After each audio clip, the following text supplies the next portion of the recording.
Hoy presentamos el dolor.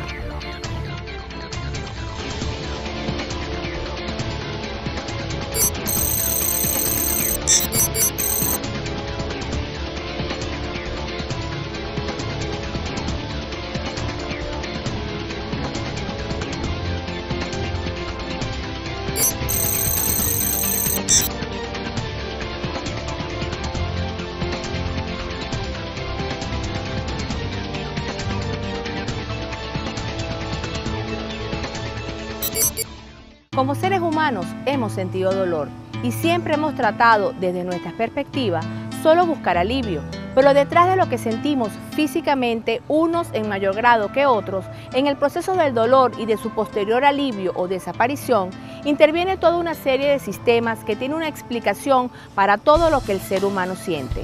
Hoy vamos a descubrir lo que hay detrás del dolor. La Asociación Internacional para el Estudio del Dolor define el dolor como una experiencia sensorial y emocional desagradable asociada a un daño tisular, actual o potencial, o descrito en términos de dicho daño, y considera el dolor crónico como la mayor amenaza para la calidad de vida a nivel mundial. María Ángel Suárez conversó con el profesor Antonio Eblén Sahur, director del Centro de Biofísica y Neurociencia de la Universidad de Carabobo, quien analiza este tema y nos describe los aportes que, gracias al trabajo de los investigadores de este centro, se han convertido en un valor agregado para el alivio de dolores en pacientes. Doctor Eblén, vamos a comenzar a hablar del dolor. Vamos a hablar de su concepto. ¿Qué es el dolor?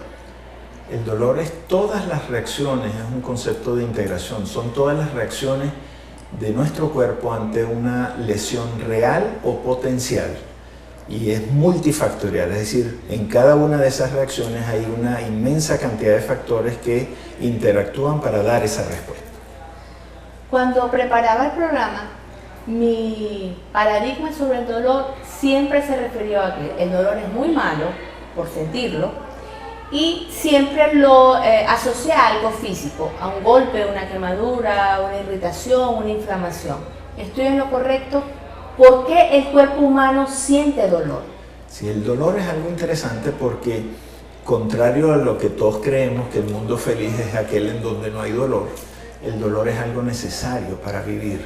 En los casos en los que no hay dolor, y hay casos muy raros en la historia de la medicina, pero como por ejemplo la agenesia o la falta de neuronas de captación de las señales de dolor, ese tipo de pacientes que nace con esa deficiencia no supera el año o los 2 años, porque no tiene el mecanismo de protección que tiene el dolor.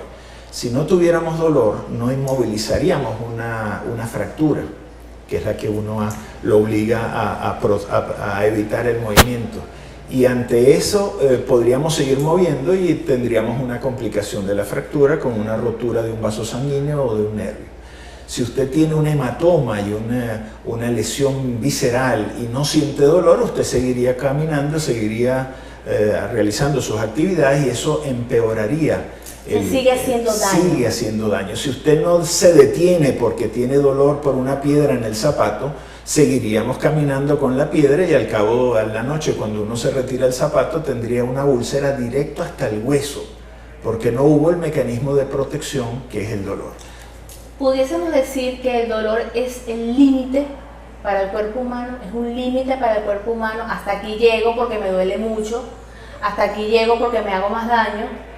Porque mi siguiente pregunta es, ¿cómo responde el cuerpo humano al dolor? Sí, el dolor hay que considerarlo como una señal de alarma. Es decir, algo pasa. Y ante ese algo pasa es lo que nos obliga a ir al médico para la consulta. Es la primera causa de consulta en el mundo en medicina. De manera que es una alarma. El detalle es que una vez que la alarma se da, que uno sabe cuál es el problema, hay que tratarlo, hay que disminuir, hay que suprimir la alarma, si no la alarma nos vuelve locos, igualito que cualquier alarma de carro o de la casa. En este caso, una vez dada la alarma y detectado cuál es el problema, entonces hay que montar el tratamiento. Ahí es donde entonces deja de verificarse el concepto de dolor agudo, el dolor alarma, para convertirse entonces en un dolor crónico que ya perdió su función de protección, que ya perdió su función de alarma y que se ha convertido ahora, de acuerdo con algunos autores, en más de 6 meses de duración, en un dolor crónico que lo que hace es atormentar al paciente. Hasta ahora es un lenguaje fácil de entender sobre lo que es el dolor, pero estudiando un poco cómo funciona y cómo está estructurado el cuerpo humano, hay algo que se llama nociceptores, que son los que hacen que el cuerpo humano sienta dolor. ¿Cómo funciona esto, doctor? Explíquenos desde este punto de vista científico cómo funciona esto en el cuerpo humano para que finalmente lleguemos a sentir lo que todos conocemos, bueno, como alguna lesión en nuestro cuerpo. Claro. El dolor, como ya hemos mencionado, es algo necesario, y como todo necesario en la biología y en la fisiología humana, hay repetición de los elementos que lo conforman, por si acaso falla uno, tener el repuesto. Y en ese caso los nociceptores son células o parte de células que están distribuidos en todo el cuerpo, en todos los tejidos del cuerpo, y cuya función es detectar lesiones. Sea cual sea la lesión, sea por aumento de la presión, o porque usted se quemó, o porque no le llegó oxígeno al tejido, todo lo que significa una lesión va a activar estas neuronas, estas células, y van a expresar esa lesión convirtiendo la intensidad de la lesión, más grande el hematoma, menos grande, más quemadura, menos quemadura, en un código eléctrico. Ese código eléctrico es lo que va a viajar desde el sitio de la lesión a través de nuestras fibras sensitivas, de nuestros nervios sensitivos, hasta el sistema nervioso central, que es la médula y el encéfalo, todo lo que está cubierto de hueso en la columna y en el cráneo. En esas partes, no solamente los nociceptores, que son los sensores de dolor en la periferia o en las vísceras, sino una segunda célula y unas terceras y unas cuartas células, formando una red muy intrincada, muy complicada, que está dentro de la médula espinal y el encéfalo, es que finalmente se vuelve consciente el dolor. Es donde finalmente tenemos esa sensación de disconfort, de alteración, que nos hace movernos o al médico para ver qué es lo que nos pasa, o a inmovilizar una parte de nuestro cuerpo, o a simplemente atormentarnos durante algún tiempo. Usted lo acaba de describir como algo muy largo, sin embargo el dolor es instantáneo cuando esos sensores lo captan, porque tengo entendido además que los nociceptores detectan variaciones físicas, térmicas y químicas. ¿A qué se refiere esto? No solamente esas 3 sensaciones, sino tenemos cualquier posibilidad. Todo lo que sentimos puede llevar a una intensidad tan alta que cause lesión en nuestros tejidos. El sonido intenso causa dolor, la temperatura alta y baja causa dolor, la presión extrema. Todos hemos sentido cuando un zapato muy apretado nos causa ya dolor. La isquemia, que es la falta de irrigación sanguínea hacia alguna parte de nuestro cuerpo. Cuando sentimos un hormigueo. El hormigueo, que puede ser o una compresión de un nervio o simplemente que le falta irrigación sanguínea. Todo eso va tarde o temprano a originar lesión tisular, lesión en nuestro tejido, y ahí es donde están los nociceptores, que convierten eso en señales eléctricas, en un código especial que se llama código de frecuencia, que manda los pulsos eléctricos hasta nuestra conciencia. Mientras más pulsos eléctricos, mientras más alta la frecuencia de descarga de estas neuronas, mayor es la intensidad de dolor. No es el único código que usa el sistema nervioso, pero es el más conocido, el más estudiado.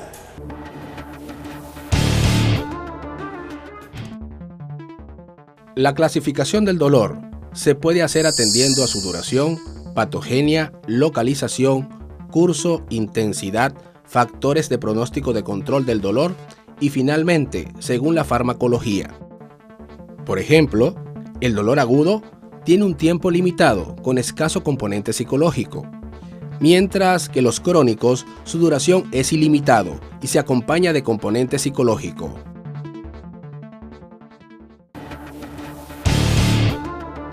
Quizás va a ser un poco difícil o amplio que usted me responda lo siguiente, pero ¿Cuántos tipos de dolor existen, doctor? Y obviamente aquí quisiera que también me lo completara, porque el cuerpo humano no, o el ser humano, mejor dicho, no siente solamente dolor físico.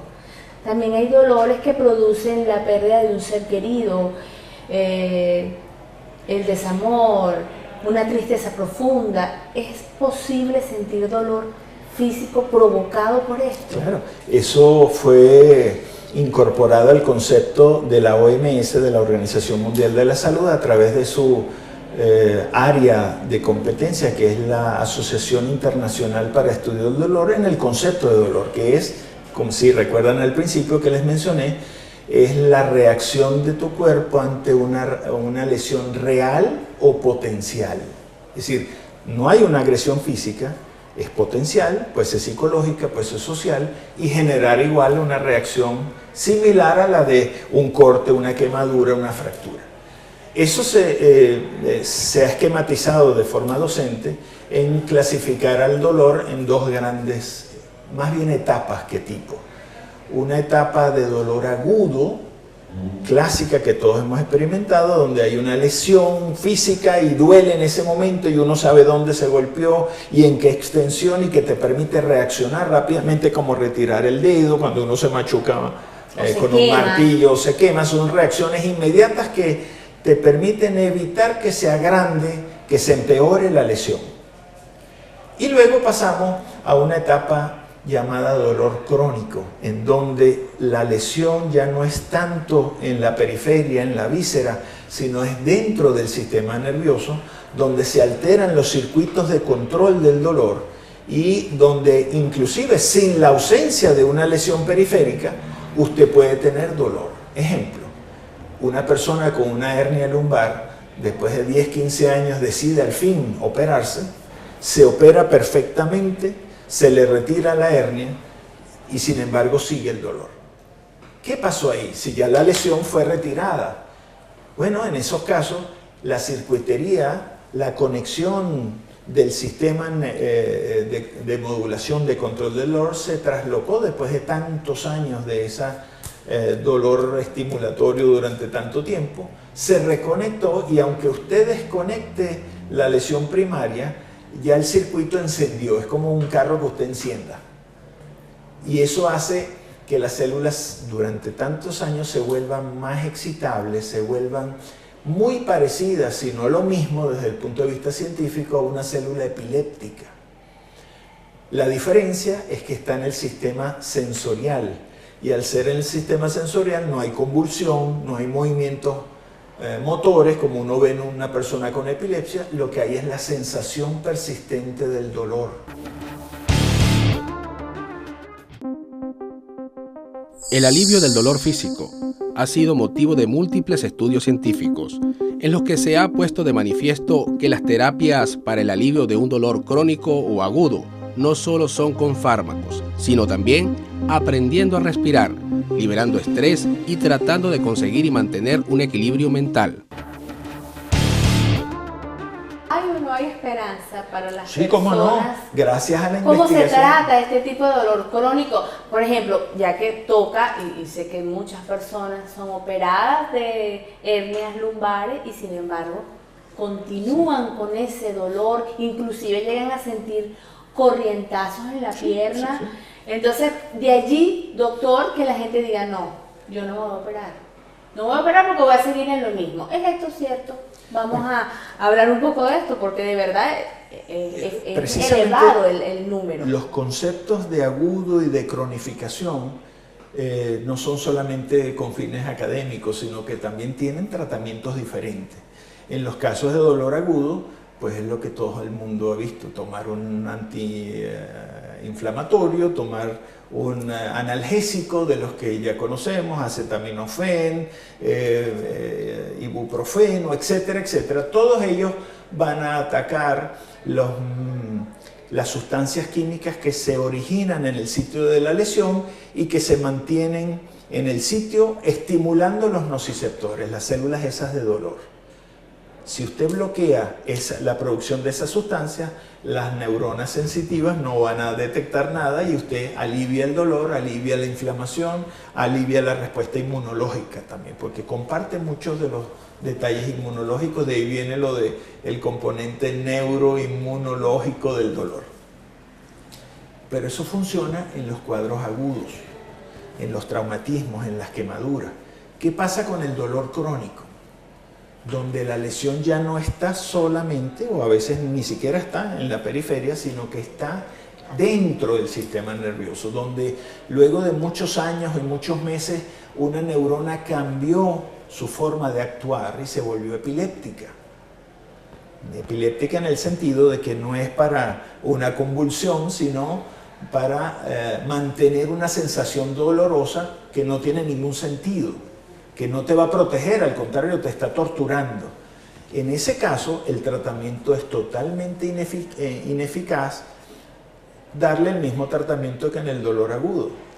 Ese tipo de dolor no se puede tratar con ibuprofeno, con acetaminofén, con ninguno de los analgésicos y antiinflamatorios habituales, porque su función, su origen es totalmente diferente. Hubo un cambio de cédula, hubo un cambio de la expresión, de la forma de la célula, y esa se volvió epiléptica. Y es por eso, gracias a la investigación científica, a los registros electrofisiológicos, como algunas de las escenas que van a ver en el transcurso de este programa, que ha permitido detectar que antiepilépticos, los mismos o con algunas variantes de los que se les da a los epilépticos, son usados y son el pilar fundamental para el tratamiento de los dolores crónicos o cronificados. ¿Significa esto, doctor, que la persona que tenga los dolores lumbares, por decir que es del que estamos hablando, tiene que concienciar que de por vida tiene que buscar la manera de paliar ese dolor? El tratamiento del dolor, gracias a la investigación científica, ha sido una de las que más rápidamente se ha adaptado a los nuevos hallazgos. ¿Y lo de la artritis? Voy. Uno de los principios fundamentales es evitar que se cronifique un dolor, porque si lo restringes a la cuestión aguda, a la lesión periférica, no va a haber problema, se va a resolver y no va a pasar nada. Pero si tú permites que esa lesión se mantenga en el tiempo, va a permitir que haya el cambio de neuronas, que haya la reconexión en la red neuronal del sistema nervioso central, y ahí, si llegamos a ese punto, ya nuestro tratamiento convencional ya no va a funcionar y estamos obligados a cambiar a otro tipo de tratamiento que es el eficiente.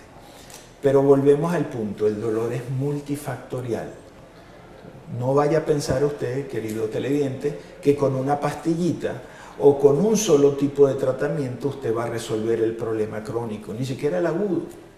Usted va a tener, y su médico tratante está altamente capacitado para ello, que hay que tratar la mayor cantidad de factores posibles para ser exitoso en aliviar esa molestia, eso que está atormentando al paciente.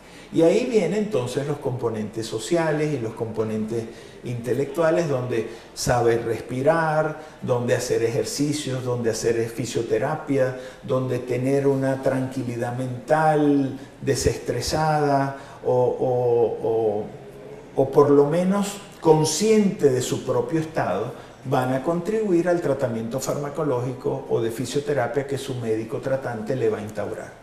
Y eso no es habladera, es decir, negar la participación de la conciencia en el dolor es negar la participación del intelecto en el dolor, y eso no es así. Resulta que cuando usted está en unas condiciones de desestrés, consciente y confiado de su estatus personal, haciendo, por ejemplo, yoga, haciendo ejercicio, resolviendo sus problemas personales basados en la amistad y el compañerismo, Eso que suena muy bonito y muy esotérico tiene una implicación fisiológica directa, y es que la sustancia gris periacueductal, el núcleo en el tallo cerebral que les he mencionado antes y muchas otras áreas de la corteza cerebral liberan mayor cantidad de endorfinas, la morfina endógena. Y esa endorfina provoca varias cosas. Uno, euforia, sensación de bienestar, que de paso también se libera cuando usted hace ejercicio. Cuando usted hace ejercicio, esa sensación de que está haciendo algo chévere, bien, que te hace sentir bien, es porque su cerebro lo está premiando con una dosis de endorfina. Cuando se reúne con un grupo de amigos y se siente bien y no quiere usted que esa fiesta termine porque la está pasando muy bien, su cerebro está liberando en este momento endorfinas. Y esa endorfina lo hace sentir bien a usted, pero al mismo tiempo tiene el mismo efecto de la morfina, es decir, está aliviando el dolor, y por eso es tan importante en el paciente con dolor crónico que resuelva sus conflictos psicológicos, que resuelva sus conflictos de amistad y que tenga un nivel y una calidad de vida importante, porque si no eso ocurre, estamos perdiendo entre 30 y hasta 40% del tratamiento y del armamentario que tenemos para tratar ese dolor crónico.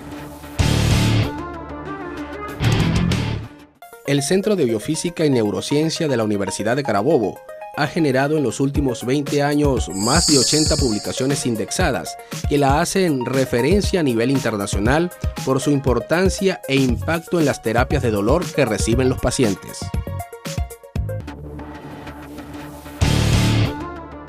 Dentro de lo que es toda esta conversación de dolor, vamos a hablar sobre la buena noticia que nuestras universidades, gracias a Dios, tienen dentro de su seno los centros de investigación. Y lo traigo porque justamente usted está al frente del Centro de Biofísica y Neurociencia de nuestra Universidad de Carabobo, desde donde se hace un trabajo increíble para poner de manifiesto todo lo que hasta ahora hemos hablado en el programa, y donde he visto, porque lo he presenciado, cómo ustedes trabajan, investigan y publican avances para tratar el dolor, y sobre todo, doctor, lo que llaman en este momento la terapia del dolor. Yo sé que desde el centro que usted lleva hay muchas aristas, hay un equipo multidisciplinario trabajando no solamente en el área del dolor, sino en otras áreas. Vamos a hablar un poco de lo que se hace en este centro, sobre todo centrándonos en los aportes que han hecho para el tratamiento, ¿por qué no?, hasta la manera de evitar unos dolores, de cómo llevar el crónico, de cómo tratar el agudo. Y desde aquí yo sé que ustedes están haciendo un trabajo increíble. Hablemos un poco sobre eso. Pues muchísimas gracias. El Centro de Biofísica y Neurociencias tiene una trayectoria de cerca de 25 años. Inició como laboratorio de neurofisiología y hace poquito fue ascendido por su productividad a Centro de Biofísica y Neurociencias. En esta área que está en la Escuela de Ciencias Biomédicas, donde estamos filmando este programa, ejercemos de investigación cerca de 23 investigadores, entre doctorales, postdoctorales y maestrías, y unas 13 tesis de pregrado que incluye a medicina, bioanálisis y enfermería inclusive, y los TCU, los técnicos superiores universitarios, todos tratando de enfrentar lo multifacético del dolor. Aquí tengo el inmensísimo honor de contar con investigadores como por ejemplo la doctora Rosana Bosco. Recientemente concluyó una de las investigaciones más interesantes en la que se registró por primera vez en el mundo la actividad eléctrica de la médula espinal con múltiples electrodos, con una matriz de electrodos, y eso permitió determinar cómo la red neuronal de la médula espinal, que es el primer sitio donde llegan las fibras de dolor, se comporta en el tiempo, tanto en un dolor agudo, y especialmente cuál es la respuesta de esa médula espinal ante medicamentos que tienen que ver con la analgesia y el efecto desinflamatorio de los que usamos a diario. Por primera vez en el mundo se hizo ese registro aquí con la doctora Bosco. El asta dorsal medular está constituida por una red de neuronas y todas aquellas sensaciones, toda aquella información que proviene del exterior e incluso de nuestro propio organismo entra en esta asta dorsal y es procesada para luego ser enviada a través de otras vías hacia los centros supramedulares. Bien, cuando esta información entra a la médula espinal, nosotros a través de nuestras investigaciones hemos podido determinar que la médula espinal, aún en condiciones basales, no permanece de forma estática, es decir, aún en condiciones basales, esto es cuando no está recibiendo o aparentemente no está recibiendo información del medio exterior o del medio interno, existe un procesamiento que nos sugiere que esa información cambia y es lo que nosotros hemos podido demostrar y que lo podemos representar posteriormente en imágenes. Ahora bien, cuando nosotros aplicamos un estímulo externo, esto es un estímulo conducente a dolor, la información a nivel de médula espinal se potencia, es decir, son llamadas una mayor cantidad de neuronas a participar de esa información nociceptiva. Esto mismo, entonces, esto que ha sido llevado a cabo en animales de experimentación es lo que puede ser traspolado a los pacientes, es decir, en condiciones de reposo, esta médula espinal presenta esta modulación en la red neuronal y cuando se enfrenta a un proceso doloroso, entonces son reclutadas mayor cantidad de neuronas, lo que eventualmente puede significar mayor sensibilidad ante estímulos que en condiciones normales no deberían causar dolor. En la investigación lo que hay es el desarrollo de una técnica que te permite determinar qué es lo que está pasando en la médula espinal más allá del segmento en donde está entrando la información. Esto es lo que nosotros llamamos segmentos supra o inframedulares. De hecho, nosotros llevamos a cabo el desarrollo de una técnica que permite cartografiar la médula espinal. Entonces, cuando tú traspolas esto a la clínica, en realidad tú estás evaluando qué es lo que está pasando más allá de lo que está ocurriendo en el segmento donde está penetrando la información.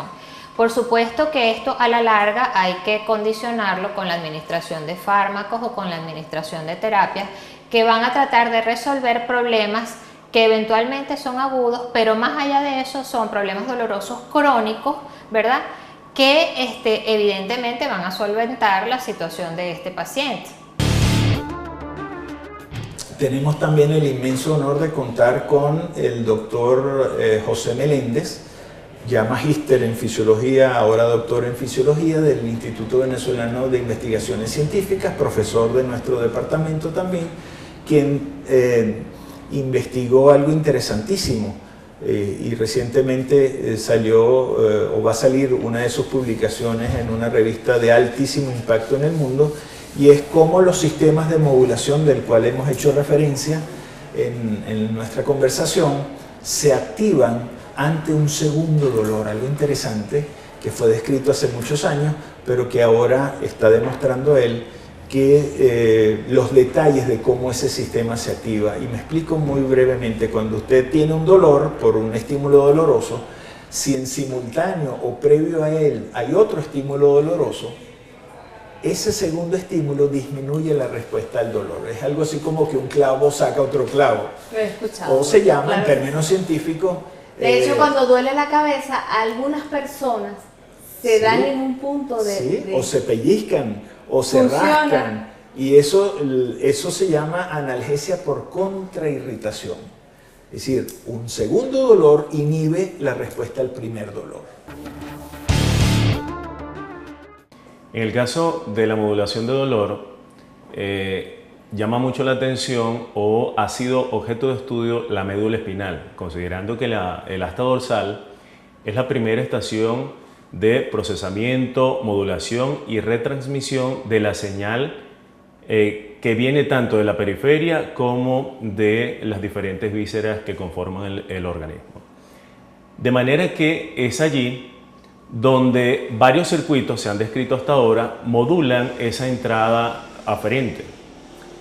Muchas de ellas, una de las más famosas es el control de puertas, el cual establece un balance entre la señal nociva y la señal inocua. Este balance o el juego de este balance puede solapar o no esta señal y permitir o no que se proyecte a estructuras supraespinales. De igual modo, podemos determinar que digamos, circuito neuronal de modulación de dolor tiene una dependencia térmica importante, y eso lo podemos ver en, digamos, un ejemplo claro son los cuadros febriles. Sabemos que en estas condiciones, digamos, patológicas, cualquier dolor o cualquier sensación que en otra condición no es dolorosa puede llegar a serlo, y entonces se establece algo conocido como alodinia,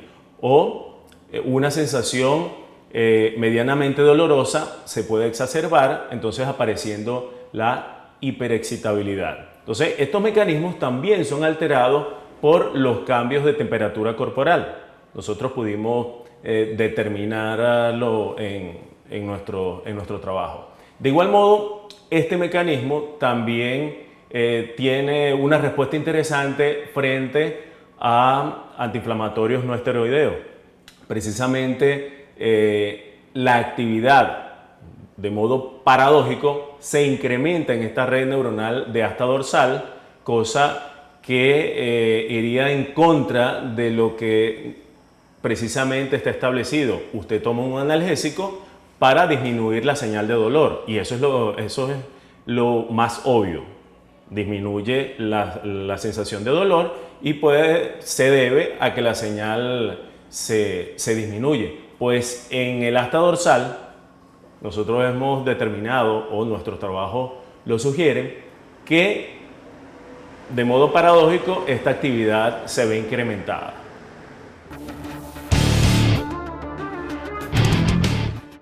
Las investigaciones en nuestro departamento en los últimos años lograron detectar por primera vez cómo ciertas enzimas o sustancias que están en las neuronas incrementan cuando hay un estímulo doloroso. El caso de las fosfatasas ácidas resistentes a fluoruro, es un nombre químico medio largo, pero esas sustancias fueron identificadas en este laboratorio por primera vez en el mundo como marcadores de la función de las fibras de dolor. Es decir, cuando hay dolor, esas sustancias se incrementan. Pocos meses más tarde, eso lo hizo Glickis, Joseph Glickis, Marcano y Ochoa, estudiantes nuestros de hace algunos años. El doctor Glickis es ahora investigador jefe de la sección de epilepsia del Hospital General de Massachusetts en Boston, e investigador del MIT, del Instituto de Investigaciones Tecnológicas de Massachusetts. De igual manera, algunos meses más tarde, otros investigadores de nuestro laboratorio, como por ejemplo Chaplinsky y Abad, en su tesis de licenciatura en bioanálisis en nuestro laboratorio, lograron detectar por primera vez que la ATPasa, otra sustancia importante y que mantiene viva todas las células, también participa en el dolor. Y no es raro esos resultados, porque algo tan importante como el dolor no puede estar desvinculado a algo tan importante como la energía que mantiene viva la célula. Resulta ser que la ATPasa se incrementa cuando hay dolor, y eso indica lo importante que es los niveles energéticos de las células ante esas circunstancias extremas como de una lesión. Y eso cada una de estas cosas que he mencionado tiene implicaciones terapéuticas, porque si incrementamos la función de la ATPasa disminuye el dolor. Si incrementamos la actividad de la fosfatasa ácida resistente a fluoruro, podemos disminuir el dolor. Es decir, tenemos, si bien son investigaciones de carácter básico, de un laboratorio con muchos electrodos, y suena así como alejado del dolor que siente un paciente en una cama de un hospital, resulta ser que es el camino o es la apertura de un camino farmacológico que termina o que puede terminar tranquilamente en generar un nuevo medicamento que pudiera ser usado en la terapéutica del dolor. Bien, amigos, qué alivio sentir que además que existe el Centro de Biofísica y Neurociencia en nuestra Universidad de Carabobo, porque además sentimos y comprobamos hoy con este programa que existe un equipo multidisciplinario trabajando para mejorar la calidad de vida de todo ser humano que presente algún tipo de dolor o de dolencia, porque yo sé que solamente no es el estudio sobre el dolor, sino es la investigación que en las diferentes áreas que ustedes llevan aquí pueden terminar en un valor agregado para el ser humano. Gracias, doctor.